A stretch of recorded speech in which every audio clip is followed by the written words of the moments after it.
बिस्मिल्लाहिर्रहमानिर्रहीम, अस्सलाम वालेकुम। प्रोग्राम आपकी आवाज के साथ हाजिर खिदमत आपकी मेजबान रवीजा राजपूत मौजूद है जी हम आज गुजरांवाला में, और यहाँ पर मैं आपको हनी ट्रैप की एक नई किस्म इंट्रोड्यूस करवाने जा रही हूँ जिसमें खातून के साथ पुलिस भी कहीं ना कहीं मुलविस नजर आती है।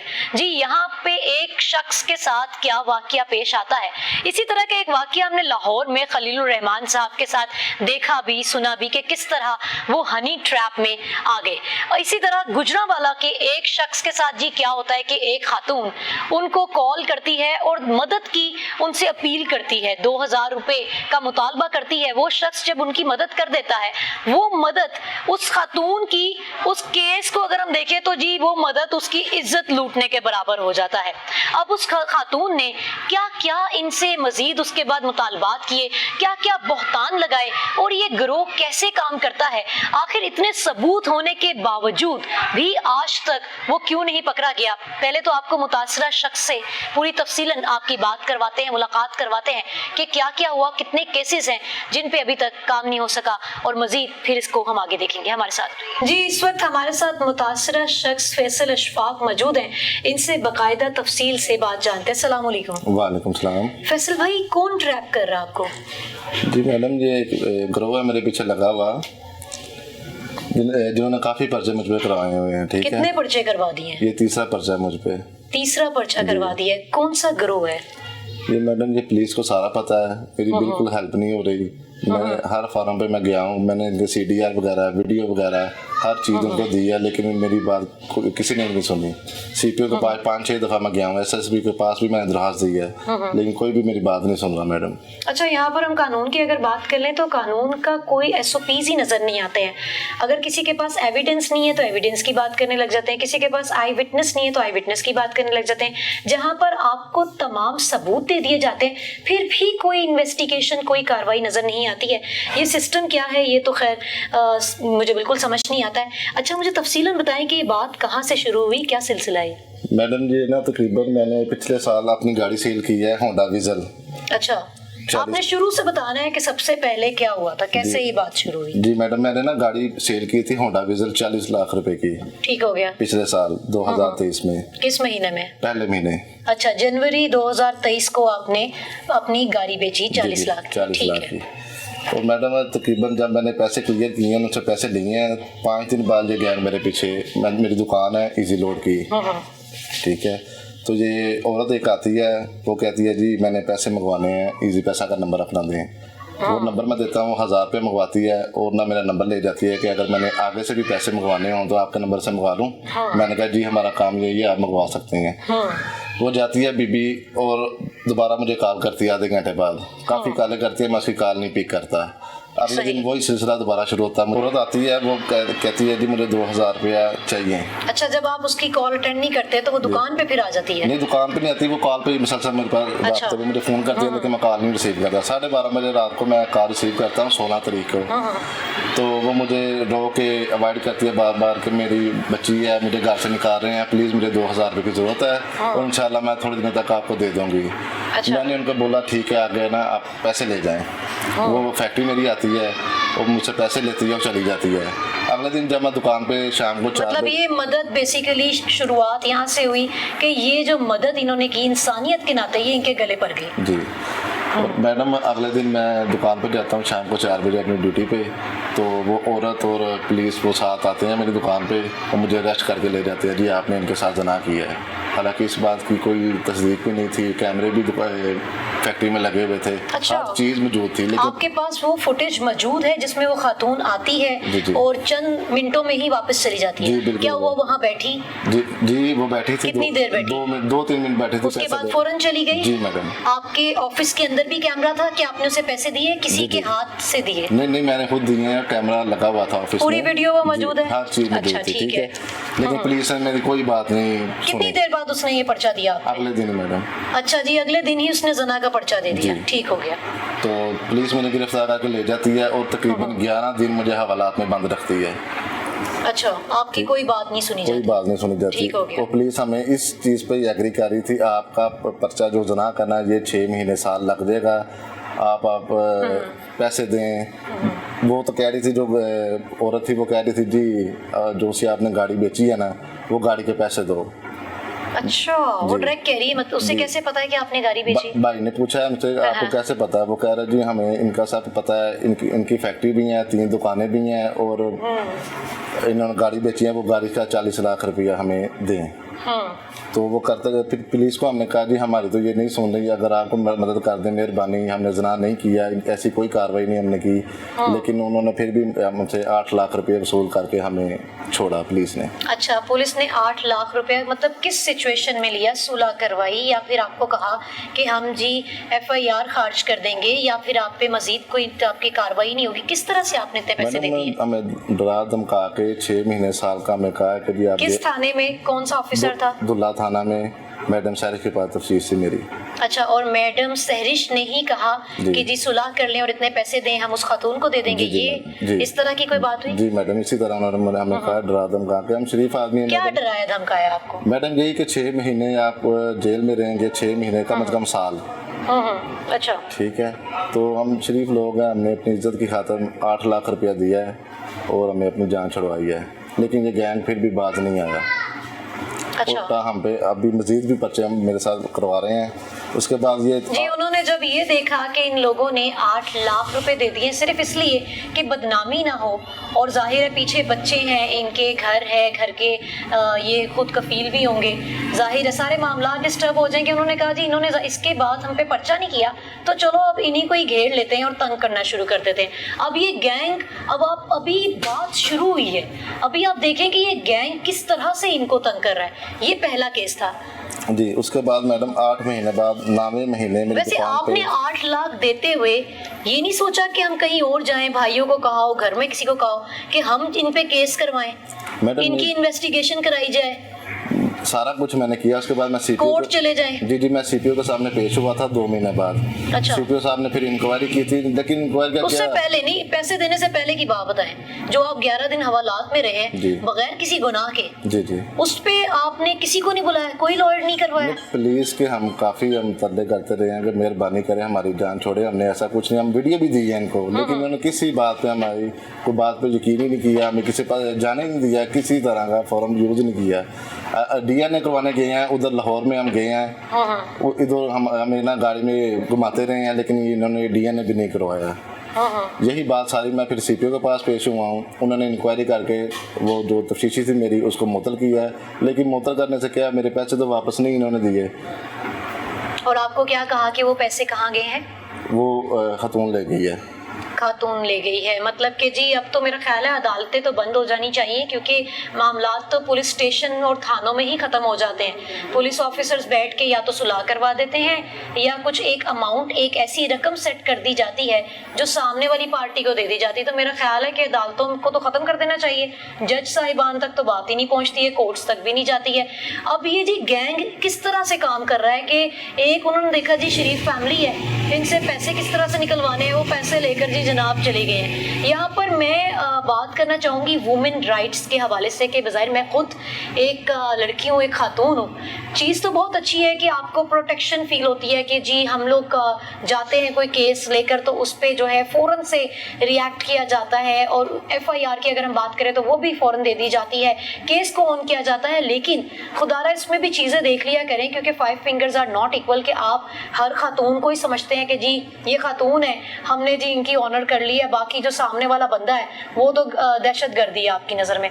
तो इस चीज़ को लाजमी देखा करें कि खातून है तो आपने अगले बंदे को मुजरिम ही नहीं करार दे देना। 11 दिन हवालात में रहने के बाद उनसे 8 लाख पे सुलह करवा लिया। कोई आपके पास उसकी कोई रिटर्न फाइल है, कुछ रिटर्न आपको मिला कि जी आपने इतने पैसे दिए खातून को और अब आपकी सुलह होगी और ये केस अब आगे नहीं चलेगा? कुछ है आपके पास? नहीं है, नहीं था।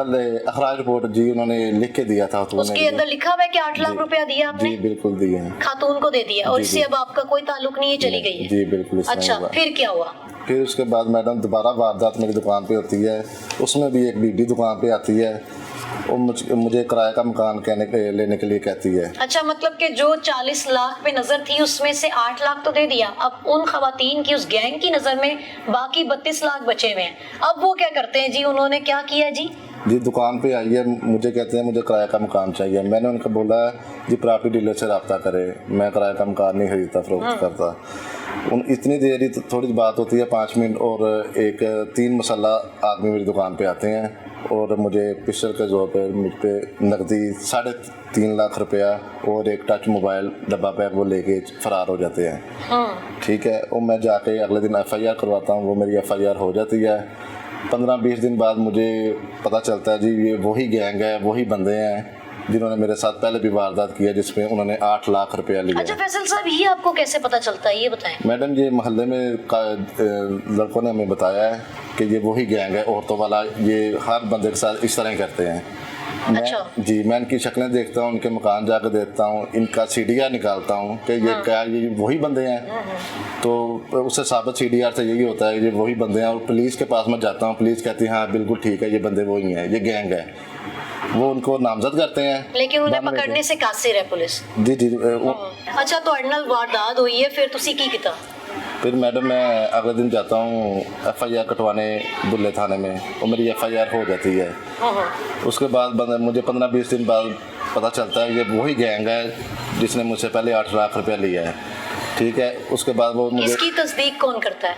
ये मोहल्लेदार 2-3 बंदे हैं। अच्छा। क्योंकि एक बंदा हमारे मोहल्ले का जिसने वारदात करवाई है, जुहैर नाम है उसका, उसने वारदात करवाई थी। ठीक है, इन्होंने फिर मुझे ना बंदों ने उनके घर और चेहरे दिखाए हैं, तो मैं देखता हूँ हाँ ये वही बंदे हैं जिन्होंने मेरे साथ वारदात की है। मैं जाकर बंदे नामजद करता हूँ थाने में, और ये बंदे PO हो जाते हैं 6 माह के लिए। जब ये PO होते हैं ये मेरे खिलाफ दरखास्तें शेखपुरा थाना में, फरोज वाले थाने में मेरे खिलाफ रिट करते हैं, जिसमें DSP नवाज सयाल साहब वो मेरे हक़ में कमेंट्स करते हैं, और ये रिट जो उनसी है ना ये खारिज हो जाती है। अच्छा, ठीक मतलब कि एक पर्चा करवाने के बाद आपके साथ ये फिर शुरू हो गए कि जी मुसलसल आपके ऊपर केसेस हो रहे हैं। जी बिल्कुल जी। उसके बाद मैं दोबारा इंक्वायरी पे जाता हूँ मार्टोन थाने में, ASP बाबर साहब के पास। एक बंदा इनमें पेश होता है इंक्वायरी में, और मैं बाइक खड़ी करके जाता हूँ इंक्वायरी पे। वापस आता हूँ तो मेरी बाइक होंडा अप्लाइड फॉर 125 वो भी चोरी कर लेते हैं ये बंदे। मैडम ये हर लिहाज से मुझे ज़हनी टेंशन, माली, थाने के बाहर से आपकी बाइक चोरी हो जाती है। जी ठीक हो गया। वो पुलिस उस पर भी कोई एक्शन नहीं लेती। मैं कहता हूँ ये बंदे डकैत हैं, ये वारदातें करते हैं। मतलब कि आपके घरों में डकैतियां होती नजर आ रही हैं, मोहल्लों में नजर आ रही हैं, जाके कह देते हैं कि जी कैमरास नहीं थे, सिक्योरिटीज नहीं थी। अब थाने के बाहर से भी बाइक चोरी हो गई जिसके ऊपर कोई इन्होंने कार्रवाई नहीं की। जी CCTV कैमरे लगे हुए हैं, मैंने उनका बोला है कि कैमरे मुझे चेक करवाए जाएं, लेकिन वो कह रहे जी हमारे कैमरे खराब हैं। ठीक है जी। उसके बाद फिर 2 महीने बाद जतून बीबी है, ये मुझ पे इल्ज़ाम लगाती है जी मैंने फैसल के साथ कमेटी डाली हुई है, और जो मेरी कमेटी के पैसे नहीं दे रहा, मुझे बुला के इसने पिस्टल से वार किया है, नाक की हड्डी तोड़ दी है। 506, 337 और 34 दफ़ा मेरे पे लगा देते हैं, जिसमें खुरम गुल साहब थे। 3 दिन इन्होंने मुझे हवालात में रखा है। एक ही थाना है जिसमें आप पे मुसलसल केस हो रहे हैं? जी मैडम जी। और वो बार बार आपको अरेस्ट कर रहे हैं? बार बार जी। और वो नहीं देख रहे कि आपके साथ क्या क्या हो रहा है? जी मैडम। अच्छा, मतलब कि अजीब, क्या हम अपने कानून को भी सलामी पेश करें तो क्या ही बात है। मतलब एक ही अफसर है, एक ही बंदा जो आप पे FIR कराई जा रहा है, सारी दरखास्तें लिए जा रहा है। जी वही गैंग है। जबरदस्त जी, क्या बात है।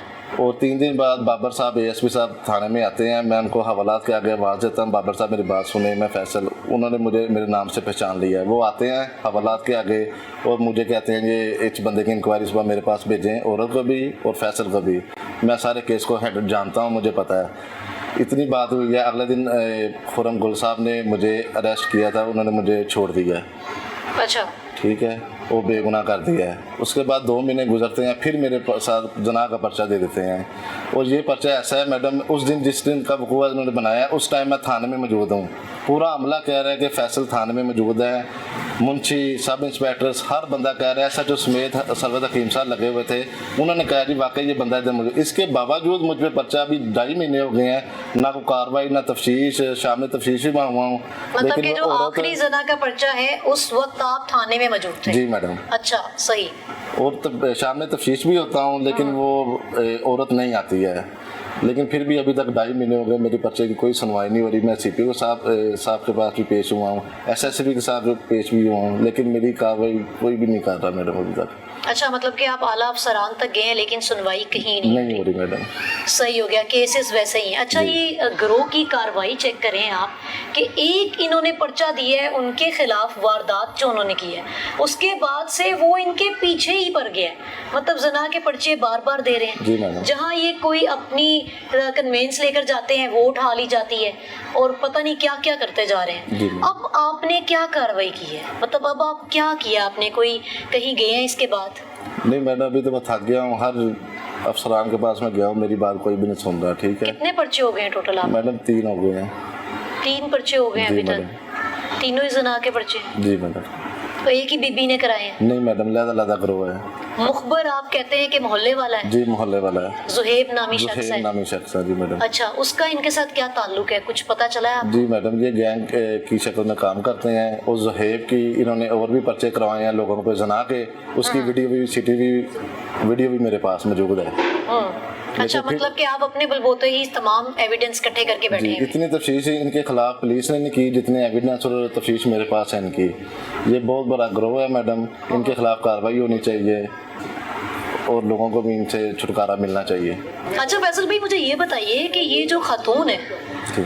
क्या ये बहुत खूबसूरत खातून है जो इसकी सुनवाई बहुत ज़्यादा हो रही है और इसको देख के पुलिस वाले भी दूसरों को पर्चे देते रहते हैं कि शायद कोई कम उम्र सी खूबसूरत सी खातून है? कौन है ये? नहीं मैडम, इनकी उम्र तकरीबन 45 से 50 साल है। अच्छा, 45 से 50 साल? जी मैडम। और ठीक है, ये औरतें पर्चे देती हैं, दरखास्त देती हैं, पुलिस का काम है, लेकिन ये इनकी इन्वेस्टिगेशन भी तो होनी चाहिए ना, वकूआ भी तो साबित होना चाहिए ना। जब वकूआ साबित ही नहीं है तो फिर ये पर्चा कैसे दे सकते हैं? कैसे देखते हैं हमारे इस माशरे को आप? मैडम मुझे तो लगता है ये शरीफ बंदा रह सकता है इसमें? नहीं मैडम, इधर कोई नहीं है शरीफ का। अच्छा जी, इस खातून के बारे में मैं आपको बताती चलूं कि जैतून बीबी, ये जैतून नामी जो खातून है, इनके ये मोहतरमा 45 से 50 साल की इनकी उम्र है और ये जहाँ से गुजरती हैं ये कहती हैं जी मेरे साथ जना हो गया। और यहाँ पर मेरे पास इनका बाकायदा रिकॉर्ड मौजूद है जिसमें आप कह सकते हैं जी कि 3 में ये मुद्दई हैं और 3 में ये मुतासरा है खुद और 3 में ही गवाह बनी हुई हैं। अब ये एक ही खातून है जिसके साथ ये जहाँ जाती हैं ये इनके साथ ही वकूआ पेश आ जाता है। और उम्र मैंने आपको इनकी बता दी और कोई बाजार दिखने में खूबसूरत खातून भी नहीं है, उम्र रसीदा कह सकते हैं हम इनको, 45 से 50 साल इनकी उम्र है। पीछे एक गिरोह है, ये देखते हैं कि जी कौन सा शख्स जो है एक शरीफ खानदान से ताल्लुक रखता है जिसको अपनी इज्जत बचाने के लिए कुछ भी कर सकता है, चाहे वो किसी से अपने घर की कोई चीज बेच के पैसे दे दे उन्हें, या जी अपने चंद जो उनके पास जमा पूंजी होती है अपने बच्चों के लिए या कोई भी फ्यूचर प्लानिंग के पैसे उन्होंने इकट्ठे किए होते हैं, वो पैसे अपनी इज्जत बचाने के लिए कैसे दिए जा सकते हैं, बस ये टारगेट करते हैं। और ये कैसी खातून है जी, वहां बैठ के थाने में बता रही है जी इनके पास पैसे हैं, अभी इन्होंने गाड़ी बेची है, ये मुझे पैसे दे सकते हैं। मतलब यहाँ से मैं कहती हूँ कि अभी मेरे पास कोई ऑर्डिनरी पर्सन आप बिठा दें इंटरव्यू में, वो बता देगा तो हमारी पुलिस कैसे काम कर रही है, मतलब हमारी पुलिस का कहाँ दिमाग है, एक कॉमन सेंस समझ नहीं आती है उन्हें। लोग आके उन्हें अजीब अजीब बातें करते हैं और वो कहते हैं जी खातून है, मतलब कि ये तो भाई एक नया काम चल रहा है कि खातून है और जी खातून की बात सुन लेते हैं, इसमें हमारा भी शायद आगे जाके कहीं फायदा हो जाए। कानून की बात करते करते तो मैं थक गई क्योंकि कोई SOPs नहीं है और अजीब से सोसाइटी हमारी चल रही है, पता नहीं किस चीज़ पे काम हो रहा है। अभी हम दूसरा शो करने लगे हैं और इनके साथ भी एक ऐसा मामला है कि जी पुलिस स्टेशन ही अदालत है, अदालतें मेरा ख्याल है बंद हो जानी चाहिए, जजेस जो है वो घर बैठ जाएं क्योंकि थाने में ही मामला हल हो जाते हैं और सही गलत का फैसला हो जाता है। हम इनके भाई से बात करते हैं जो इनके केस को देख रहे हैं, वो बाकायदा हमें तफसील बताएंगे, हमारे साथ रहिए। जी इस वक्त मेरे साथ फैसल अशफाक के छोटे भाई वजाहत अशफाक मौजूद हैं जो भाई के केस को शुरू से देख रहे हैं, साथ साथ हैं उनके। इनसे जानते हैं कि क्या मामला इनको मालूम हुआ शुरू से और कैसे देखते हैं इसको, बताइएगा। जी मैम, हम जब पहले FIR इसके ख़िलाफ़ हुई ना तो हम थाने गए हैं, जाके मैंने भाई से पूछा, मैंने कहा यार क्या मामला हुआ। उसने कहा जी इस तरह कोई खतून आई है दुकान पे, आगे उसने मकान का पूछा है। मैंने उसको बताया कि यार हम करते नहीं है प्रॉपर्टी का, लेकिन वो फिर भी जो है ना वो नंबर लेगी है, कहती है मुझे मैं कॉल करके पूछूंगी, कि कॉल किया जो 2000 रुपये चाहिए, मेरे पास कराया नहीं है, फ़लाँ करके अगले दिन जो है ना FIR होगी। मैं थाने जाता हूँ, मैं हम वो पुलिस वालों को कह कह के थक गए हैं कि भाई इसका डीएनए करवाएं, अगर ये गिल्टी है तो इसको फांसी लगा दे, इसके पीछे पीछे भी नहीं हम आएंगे, इसके नाम सिफारिशी अगर इसने ये किया है, अगर नहीं किया तो आप कम से कम इसका डीएनए तो करवाएं। मैडम मेरा ख्याल है 10-15 दिन तो इसका डीएनए कोई नहीं होगा, ठीक है। अच्छा। हम फोर्स करते रहे, आखिर उन्होंने डीएनए पे माना, उन्होंने कहा जी आप अपनी कन्वेंस लेके आए, ये है वो है, मैं कन्वेंस भी अपनी लेके गया, ठीक है। हम डीएनए करवाने गए हैं जी, मैडम हमें कोई नहीं पता, मुझे इन्होंने बाहर खड़ा कर दिया, इसको लेके जाके अंदर से ऐसे कहते हैं चक्कर लगवा के वापस आ कहते हैं जी आज डीएनए नहीं होना, ठीक है। एक दफ़ा ऐसा हुआ, दूसरी दफ़ा फिर कुछ दिन बाद टाइम तय हुआ है, फिर हम डीएनए करवाने गए, फिर उसी तरह चक्कर लगवा के जो है ना फिर वो वापस ले गया। मतलब डीएनए पहले केस में किया ही नहीं। मैंने उनको पूछा यार आप क्या टाइम लेके नहीं जाते या आपको पता नहीं है? मैं तो यही सुना कि जब भी जाते हैं डीएनए फौरी तौर पे हो जाता है या टाइम लेके जाते हैं, ठीक है।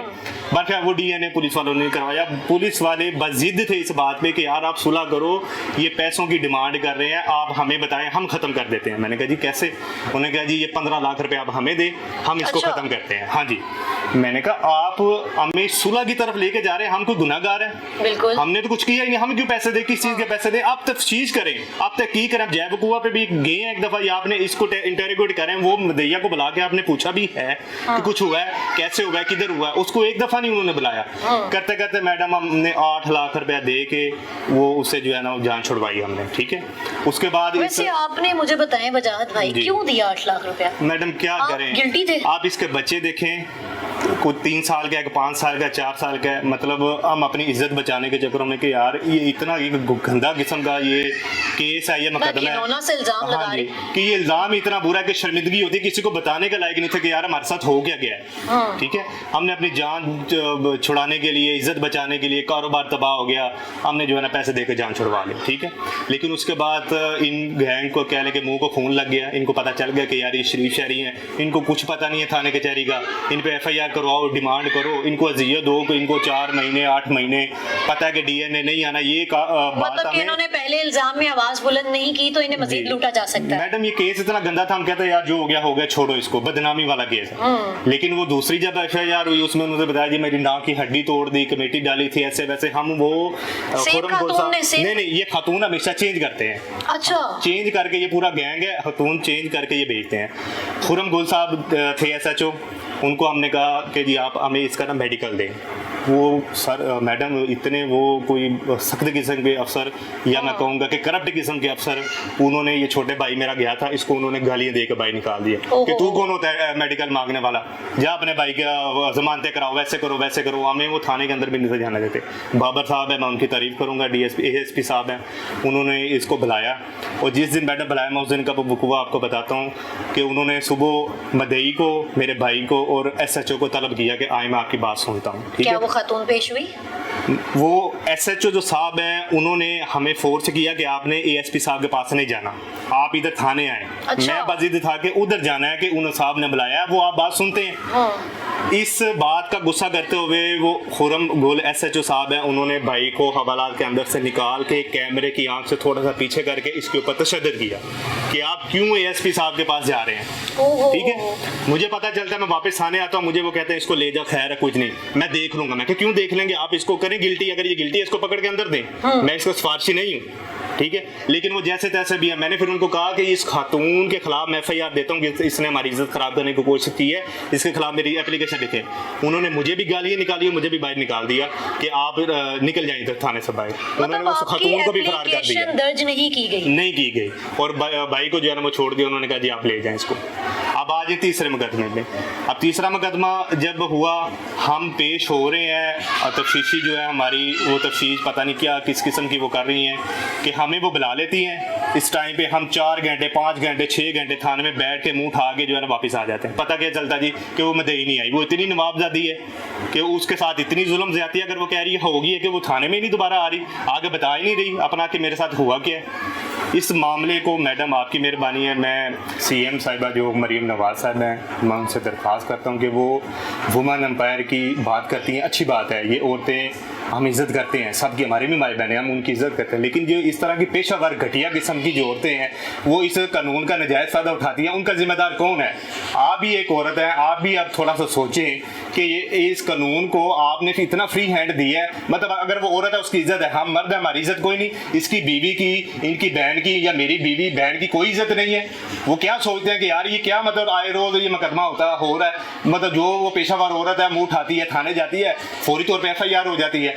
बराए मेहरबानी मरियम साहिबा ज़रा मेहरबानी करें, इस पे थोड़ी सी तवज्जो दें। आप एक खतून है, खतून होने के नाते मैं आपसे रिक्वेस्ट कर रहा हूँ कि इज्जत औरत को दें, लेकिन हमारी इज्जत का भी ख्याल करें। अगर वो इसका नाजायज़ फ़ायदा उठा रही है उसको भी तो आप देखें, उसके बारे में भी तो हमें भी तो बात होती है, एप्लीकेशंस देती है, 1 घंटे बाद पुलिस जो है ना वो घर आ जाती है। हम 2 साल से चक्कर लगा रहे हैं, बंदे दे रहे हैं, तस्वीरें दे रहे हैं, इतनी इंटेरोगेशन पुलिस वालों ने नहीं की, हमने CDR निकलवाए, उनके डेटे मैच किए, सारा कुछ है हमारे पास, किसको दिखाएं? हम पेश कर रहे हैं, कोई कार्रवाई करने के लिए तैयार नहीं है। ये सारे हिस्सेदार हैं, ये सारे सबको जो है वो हिस्सा जाता है। हमें तो फिर यही लगता है अफसरान से भी हमें कोई तो जो है ना वो इतनी खास नहीं रही। IG साहब से रिक्वेस्ट करता हूँ मेहरबानी करें, ज़रा आप हमारे केस को देखें, हमारे किस्म का आपको एविडेंस देते हैं, हमारी इस किस्म से जो है ना जान छुड़ाएं। और हाँ, मैं सिर्फ अपने लिए नहीं कलप रहा, और भी बड़े से केसेस हैं को इंतहाई शरीफ है को जो थाने जाने को जो है ना वो नहीं हम ये देते कि यार हमारी इज्जत खराब होती है। आज हमारे साथ हुआ, कल किसी और के साथ भी होगा। IG साहब आपके भी बच्चे हैं, कल आपके पास होगा तो आप तो असर सुरुख वाले हैं, आप तो उसको हैंडल कर लेंगे। आम शहरी किधर जाएगा? वो किसके पास जाएगा? किधर जाके रोएगा? आप ये चाहते हैं कि हम कानून अपने हाथ में ले लें, फिर कोई मतलब एक्शन होगा? आपकी मेहरबानी है, इतना मजबूर में ना करें कि हम कानून को अपने हाथ में लेके कोई गलत जो है ना वो हम फैसला लें। हम बड़े थक गए हैं, बड़े अक गए हैं, अंदर हम भर चुके हैं। हम अपने ना किसी रिश्तेदार के पास जा सकते हैं, ना किसी शादी खुशी में जा सकते हैं। हमारी इज्जत सबसे पहले है। हम अपनी इज्जत बचाना चाहते हैं, पैसों पे लानत भेजें आप, पैसे नहीं, हम मतलब कि हम पैसों की नहीं डिमांड करते कि हमें पैसे दें, लेकिन हम ये कहते हैं कि हमारी इज्जत का तो ख्याल करें। आप लोगों की इज्जत है, हमारी इज्जत कोई नहीं है किसी किस्म की। मेहरबानी करें मैडम। अच्छा वजाहत भाई, मुझे बताइएगा कि घर वालों पे क्या असरात है इन तमाम केसेस के? मैडम आपको क्या मैं डिस्कस करूं कि हमारे घर की सिचुएशन बड़ी ख़राब है। इसकी बीवी, आप यकीन करें, फैमिली मैटर हमारे जो है ना, इसकी बीवी अपने ख़ानदान में बड़ी शर्मिंदा शर्मसार है। तो मतलब वो यही कहते हैं कि यार एक मुकदमा हुआ, चलें ठीक है, दूसरा भी आप पे हो गया, तीसरा भी ये हो गया कि आप पे ही होता है। उनको क्या पता कि पुलिस का काम है ये कि वो एक मुकदमे में अगर उन्होंने इसको ब्रेक लगा ली होती या पकड़ लिया होता ना, मतलब मैं तरफदार नहीं हूँ अपना कि हमारी तो वो तरफदारी करते, तफ्तीश वो मेरिट पे करते, तो इधर ये इस मामला सारा ख़त्म हो जाना था। मेरी भी बीवी है, घर में माँ है, मेरी भी बहन है, ठीक है, हम एक दूसरे से आँख नहीं मिला सकते। फैमिली को फंक्शन होता है, फैमिली को किसी फंक्शन में नहीं जा सकते कि यार शर्मसार है हम कि किस। देखने वाला तो मैडम यही सोचेगा ना कि यार शायद इसने किया हो, शायद इसने किया हो, ठीक है, उनको क्या पता, ठीक है। मैं फिर दोबारा मरियम साहब से रिक्वेस्ट करता हूँ, मरियम साहिबा से, कि इन पे अगर कोई मरियम साहिबा आप पे कोई थोड़ी सी तनकीद होती है ना तो आप बड़े अग्रेसिव हो जाते हैं, ठीक है, आपको तकलीफ़ होती है, सिर्फ तनकीद होती है। आप ये तो देखें कि हमारे ऊपर जो पर्चा है वो किस कदर गंदा तरीन हम पे इल्ज़ाम है। सिर्फ पुलिस आज तक ये 3 पर्चों को साबित नहीं कर सकी, इल्ज़ाम है सिर्फ, तो हमें कितनी तकलीफ होगी आप थोड़ा सा अंदाज़ा करें। कि आपकी मेहरबानी है, ये पूरा एक गैंग है, हम आपको तस्वीरें उनकी दे रहे हैं, उनका CDR दे रहे हैं, आपको क्या आप हाथ पकड़ के उनके घर तक लेके जाएं, क्या करें? हम हमें बताएं तो सही कि एक बंदा जिसने मेरे साथ ज्यादती की है मेरे सामने वो दंदनाता फिर रहा है, मैं कैसे मतलब कंट्रोल करूं? या मतलब मैं उसका कुछ सर फाड़ दूं, फिर आप देखेंगे कि यार ठीक है, फिर भी मुकदमा मेरे पे होना, मुझे ये पता है, क्योंकि वो जितना बासर है ना, ये मुकदमे से तीनों में से हमें 0 जो है ना वो मेरिट मिला ना, मुझे यही लग रहा है कि वो बंदा इतना बासर है कि जो मर्जी उसके साथ कर दिया जाए कुछ नहीं होगा, ठीक है।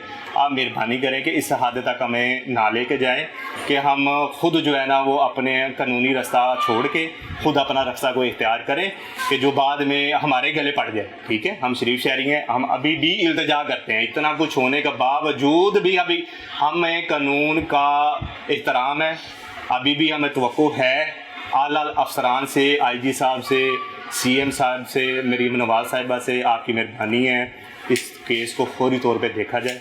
आपकी तरफ भाई ने बहुत अच्छी बात की कि वाकई में अगर हम अपने कानून की बात करें तो अवाम इस कदर मायूस है, इस कदर मायूस है कि मुझे लगता है कि वो वक्त वाकई में दूर नहीं है जब ये आम शहरी कानून खुद अपने हाथ में ले लेंगे।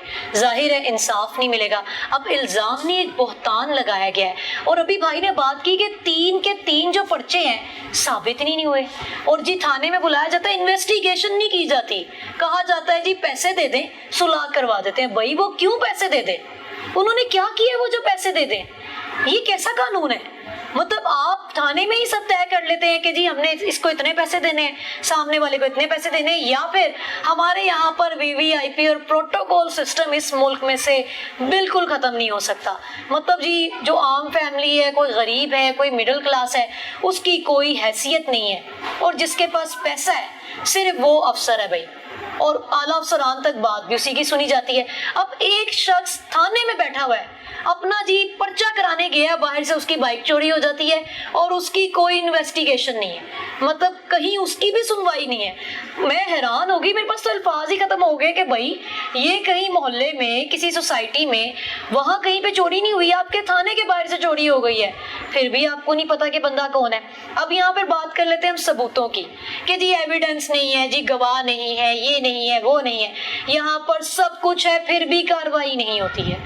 मतलब कि क्या कहे बंदा। यहाँ मैं आईजी साहब से अपील करना चाहती हूँ कि सर अवाम को बचा लें, कि अवाम इससे पहले कानून वाकई में अपने हाथ में ले ले और सारे ही कोई गलतियां, गुस्ताखियां, गुनाह करना शुरू हो जाए। मतलब जो अवाम अभी जो जो उन पे इल्जामात वैसे ही लग रहे हैं जो उन्होंने किए ही नहीं है, कहीं वाकई में वो लोग मजबूर ना हो जाएं कि सोचें कि जी इसने मेरे साथ ज्यादती की है, मैं यहीं पे बदला ले लेता हूँ, क्योंकि आगे जाऊंगा तो इंसाफ ही नहीं मिलेगा। तो अपनी अवाम को इससे बचा लेते हैं। यहीं पर वजाहत भाई से जानते हैं कि कोई और भी मुतासरा शख्स जिसे आप जानते हैं तो हमारी उससे भी मुलाकात करवा दें। जी बिल्कुल, एक और बुजुर्ग है वो, ठीक है, उनकी उम्र अच्छा। आप देखें, उनका कारोबार है छोटा सा, एनको का, ऑप्टिकल का वो काम करते हैं, ऑप्टिकल की शॉप ऑप्टिकल है। की शॉप है उनकी। वो भी ये जो जैतून बीबी है रिकॉर्ड याफ्ता है, जो वो उनके ढसे हुए हैं वो भी। जी व्यूअर्स, जैसे कि आपने पूरा प्रोग्राम देखा और प्रोग्राम के शुरू में मैंने जैसे बताया था कि गुजरांवाला के एक शख्स के साथ इस तरह का वाकया पेश आया है। अब इनकी बातें सुनने के बाद, वैसे हालांकि मुझे और मेरी टीम को पहले भी ये बात मालूम थी कि यहाँ पर बेशुमार ऐसे मुतासरा लोग हैं जिनके साथ ये गिरोह इसी तरह करता आ रहा है, लेकिन अभी तक कोई भी नहीं पकड़ा गया, इस बजाय जबकि तमाम सबूत मौजूद हैं। अभी इन्होंने जी बताया कि 2000 की वजह से हमारा अभी तक 18 से 20 लाख का नुकसान हो चुका है, और हैं भी ये लोग बेगुनाह। अब ये गिरोह कितने और घर खराब करेगा, कितने लोगों के ऊपर इस तरह के इल्जामात लगाएगा। यार यहाँ से मैंने क्या बोलना था, ये बोल रही थी कोलकाता से। अच्छा ठीक है, खराब करेगा ये देखना बाकी है, या कितनों की इज्जत ठीक है। गवर्नमेंट जो है वो हरकत में आएगी। बस फिर इससे आगे मैंने कुछ नहीं बोलना। ये क्यों? अब ये गिरोह किस तरह से लोगों को वापस आ जाए। अब देखना ये है कि ये मॉब किस तरह से लोगों के मजीद घर खराब करता है, कितने लोगों की इज्जतें पामाल करता है, कितने घरों को तंग करके रखा हुआ है। खातून, हम अपनी पुलिस की बात करते हैं जी, हमें अक्सर परफॉर्मेंसेस नजर आ रही होती हैं कि यहाँ पर सर्टिफिकेशन चल रही है, यहाँ पर एप्रिसिएशंस के लिए जी सेमिनार्स हो रहे हैं, तो भाई कहाँ पर है एक खातून नहीं आप लोगों से पकड़ी जा रही है, और वो भी खातून जो कि 45 से 50 साल की उसकी उम्र है, और जी कॉल्स पे राब्ते करती है लोगों से। यहाँ पर तो थानों के बाहर, थाने में शख्स मौजूद है और बाहर आते हैं जी, तो उसकी जिस जगह जिस चीज पे वो आया होता है थाने, वो चोरी हो जाती है और उस पे भी कोई कार्रवाई नहीं की जाती है। तो खुदारा कब वो वक्त आएगा जब हमारा कानून और हुकूमत कोई हरकत में आएगी और कोई काम करेगी।